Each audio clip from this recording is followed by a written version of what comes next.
আমি এতিয়া আমাৰ অসমত বিধায়কো নাই বা আমি চৰকাৰত নাছিলোৱে বিশেষকৈ ইয়াত অসমত বিধায়ক আৰু চৰকাৰ আছিল কংগ্ৰেছৰ দিগন্ত বৰ্মন ৰাস্তাত শুই যাব লাগিছিল নাই শুইছে নেকি ক'ৰবাত ফোন মাৰকচোন এতিয়া আপোনালোকে মোবাইলটো উঠাই নেকি ফোন মাৰকচোন আননোন নম্বৰ দেখা পালে নুঠাই কংগ্ৰেছ কৰ্মীটো নুঠাই বাবে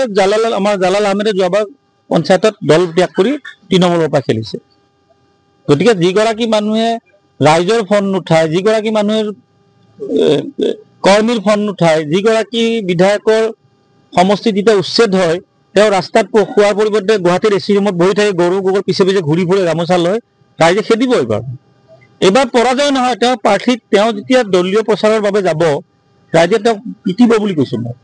মানে ইমান ক্ষোভিত হৈ আছে আজি অমুকক ৰকি বুলিছে পিটিছে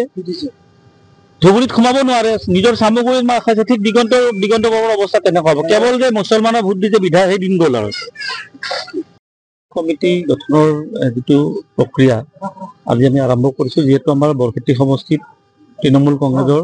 অহা বিধানসভাত দলীয় প্ৰাৰ্থী থকাটো নিশ্চিত হৈছে বেছি মানে ধৰি লওক অসমৰ যিটো ৰাজনীতি অন্য সমস্যা ইয়াত নাই ইয়াত তাৰমানে গৰু গাহৰি হিন্দু মুছলিম আৰু এইবিলাক গোটেই সৃষ্টি কৰিছে বিজেপি আৰু সহায় কৰিছে কংগ্ৰেছে আজি আপুনি বৰক্ষেত্ৰী সমষ্টিয়ে চাওক ইয়াতে এই সমষ্টিৰ পৰা প্ৰাক্তন মুখ্যমন্ত্ৰী আছিলে প্ৰয়াত ভূমিধৰ বৰ্মন কিবা সমষ্টিটোৰ উন্নয়ন হ'লনে তাৰপিছত তেওঁৰ পুত্ৰক যোৱাবাৰ বিধানসভাত 16টো দিছিলে 21ত জয়লাভ কৰিলে জয়লাভ কৰাৰ পিছত বৰক্ষেত্ৰীবাসী ৰাইজে এটা কথা বিশেষকৈ সংখ্যালঘু ৰাইজে যিখিনি বহুত কষ্টত আছে এটা কথা গম পাইছে যে তেখেতক খালি মুছলমানৰ ভোটে লাগে তেখেতে মুছলমানৰ কাম নকৰে যাৰ বাবে কেতিয়াবা বিজেপিমুখী হৈ গৈছে কিন্তু এতিয়া যেতিয়া তৃণমূল কংগ্ৰেছক বিকল্প হিচাপে পাইছে ইয়াৰে সংখ্যালঘু সংখ্যাগুৰু সকলোৱে মিলি এইবাৰ জয় পৰাজয়ৰ ক্ষেত্ৰত মই নাযাওঁ খুব বিজেপিৰ লগত এখন আকৰ্ষণীয় যুঁজ বৰক্ষেত্ৰী সমষ্টিত হ'ব ইয়াত কংগ্ৰেছৰ কোনো অস্তিত্ব নাই মই আকৌ ক'লো যে নলবাৰী জিলাত বৰক্ষেত্ৰী বিধানসভা সমষ্টিত তৃণমূল কংগ্ৰেছৰ প্ৰাৰ্থী থাকিব আৰু প্ৰাৰ্থী আপোনালোকে জানুৱাৰীলৈ ৰখিব নালাগে অহা আমাৰ সংগঠন গঠন হোৱাৰ পিছতে বৰক্ষেত্ৰীত কোন কেণ্ডিডেট হ'ব আমি 2 মাহমান পিছতে আমি ঘোষণা কৰিম কেৱল বৰক্ষেত্ৰী বুলি নহয় আৰু বহু বিধানসভা আছে চাওক ইয়াতে প্ৰাৰ্থীটো ক'ত দিম নিদিম সেইটো দলৰ ওপৰি ৰাইজৰো কিছুমান সিদ্ধান্ত থাকে ৰাইজে বিচাৰিছে কেতিয়াবা কংগ্ৰেছ কৰোঁ কেতিয়াবা বিজেপি কৰোঁ কেতিয়াবা বিজেপি কৰোঁ কেতিয়াবা কংগ্ৰেছ কৰোঁ কিন্তু কাম একো নহয়